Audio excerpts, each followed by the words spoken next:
সারা বাংলাদেশের প্রত্যন্ত এলাকায় সর্বস্তরের সুন্নি জনতার কাছে একটাই মেসেজ পৌঁছে দিব, আমরা এখন আর বিচ্ছিন্ন নই, আমরা সবাই এক প্ল্যাটফর্মে ঐক্যবদ্ধ। কথা বলেন ঠিক কিনা?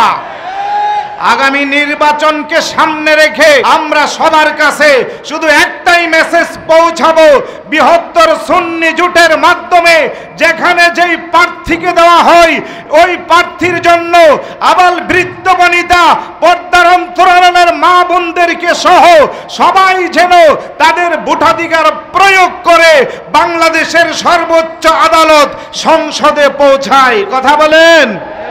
তা না হইলে 2014 সালে শহীদ আল্লামা নুরুল ইসলাম ফারুকী রহমতুল্লাহি আলাইহিকে শহীদ করা হয়েছে, 24-এ শহীদ রইসুদ্দিনকে শহীদ করা হয়েছে।